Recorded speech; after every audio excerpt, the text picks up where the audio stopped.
So guys, in conclusion on my thoughts on the Royal Enfield. I've had it getting on for a year and a half now. It's a 2021 model, like I said before. It's got the tripper navigation on it, it's got the Explorer kit on it, the back cases, the extra racks on the back, engine guards, standard Enfield bits of kit. Yeah, I think when I was sat on the sofa last night, I was watching a documentary, and it was an Indian documentary made by Royal Enfield, I believe. I'll just get out this breeze because it is quite breezy, and I'm probably picking up on the microphone. Yeah, I was watching this documentary about this group of young lads. They were going from, I think it was Kathmandu, to the base of Everest on Himalayan bikes, and it's only a short documentary. I'll try and put a link in the comments below, and you can take a look. I think it's about 36 minutes, but it's really amazingly well shot. The scenery is fantastic, and it suddenly dawned on me. It dawned on me for a few reasons. We had the Himalayan, and my wife suddenly decided she wanted to get out and about on the bike and start to explore a bit. And you can see where we are. It's just wild open wilderness. It goes for miles and miles and miles, so you can go off-road, and you can pretty much go for a day off-road. Just take a packed lunch with you and some drinks, and if the weather's not too hot, you're good to go. Some stunning places to explore. Anyway, we'd gone out on the Royal Enfield to a place called Letour, which is in Castilla-La Mancha, probably about 60 mile, 100 clicks, or 100 mile away, 100 clicks, 100 kilometres, 60 mile or so. And we had a good ride out. I think we had a bit of a tailwind behind us, but it was a good day out, and we went off-road, went to a waterfall, and the Himalayan was faultless. It just went over all the bumps and whatever. And we were both in the same mind coming back with us a slight headwind. We were riding against the wind, and overtaking was out, but we were tootling back 110, 115 kilometres an hour, but we were sort of at the high end of its what it does. And I thought, well, this is the way to go with these adventure bikes. I've had all sorts of bikes over the years, so I thought, well, initially I was looking for something bigger, something a higher capacity, something a bit better for touring. So eventually we settled on the V-Strom, and it was a toss-up between the V-Strom 1000 and the V-Strom 650. What swayed it for the 650 was a bit lighter, and it's really economical, and it's got plenty of power, 70 brake horsepower. The funny thing is, once I got the V-Strom, I found I was rarely going quicker on the V-Strom than I was going on the Enfield. So I've said in previous videos, maybe 110, 115, not much faster really. And the last time we were out on the V-Strom, we'd gone on a trip, and we did a bit of off-roading, and it wasn't as capable as obviously the Himalayan. It hadn't got the ground clearance the Himalayan has got, and we bottomed out a couple of times, and the centre stand hit a rock. And I thought, well, yeah, it's the V-Strom's mainly 80 road, 20 off-road if you want to do a bit of trail riding, but not like a 50-50 bike, more like the Himalayan, where you could spend all day off-road and you can spend all day on-road. It doesn't really matter.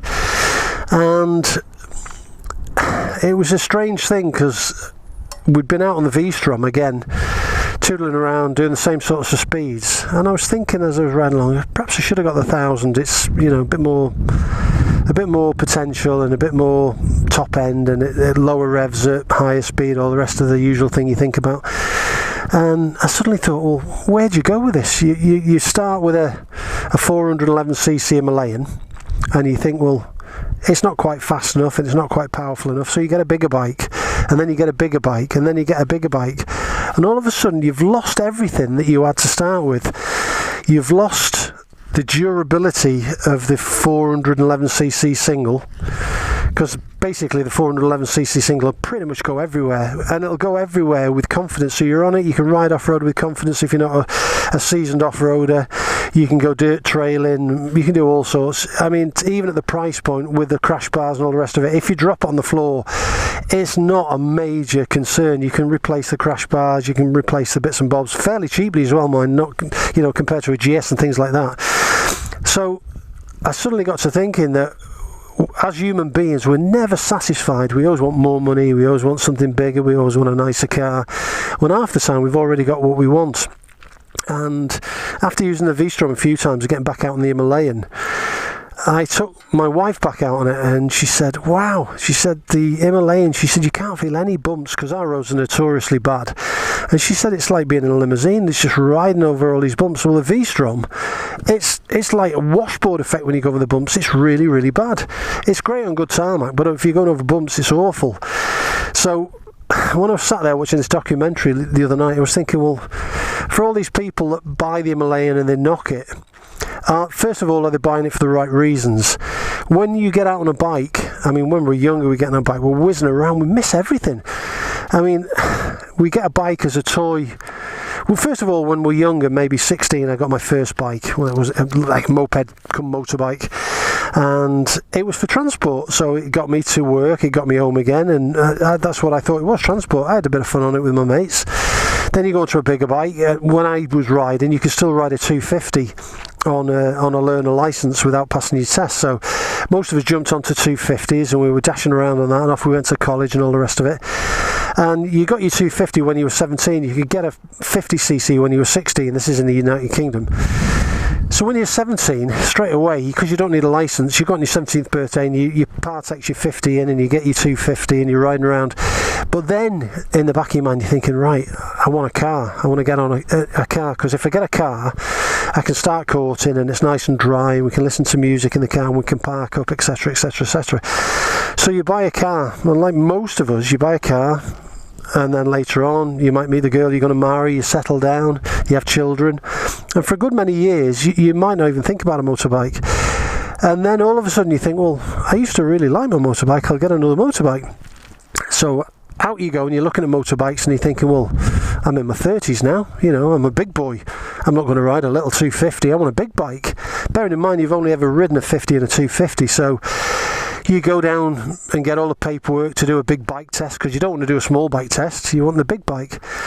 So stupidly, like I did, I went out and bought a 900cc Triumph Sprint, a huge big heavy thing, and I think I had one lesson with an examiner just to see if I was up to speed, and I was, obviously.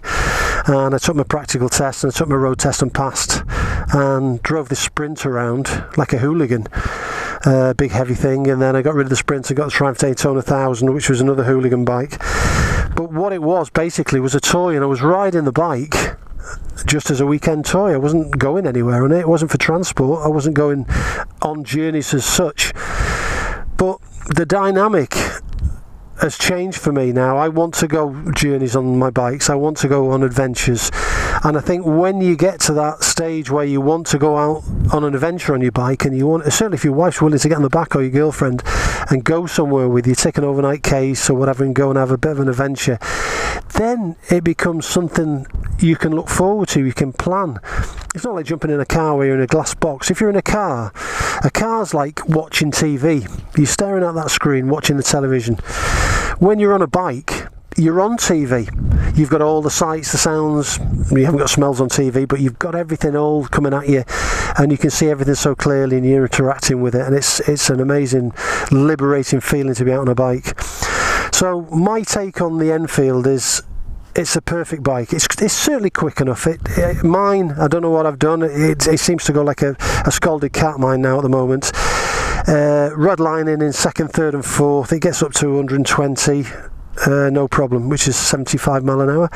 Put it into fifth gear and it doesn't do a lot more, and it's just an overdrive gear, like I've said before. But it's enough for what most people want to have an adventure on.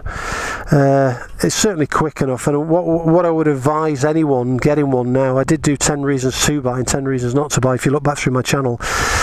But what I would advise anyone to do is, don't let your head or your heart rule your head, or whichever way around it's supposed to be. You need to have a checklist of what you want it for. First of all, do you want a bike where you're going to go places and explore places? Do you want a bike to commute? If you're just going to go back and forwards down a dual carriage or a motorway, don't get the Himalayan. If you're going to ride it round town and commute, city riding, the Himalayan's okay. It's a fine city bike. It's okay as a something that people look at and say, wow, that's unusual, it's a bit different. But ideally, you want to buy it for the reason it was first built by Royal Enfield and it was built for the Indian market. It was never built for the European market or the American market or the English market. It was built for the Himalayan roads, and everything about the setup is perfect. People who knock it and go on and on and on about it, it was built to do what it does.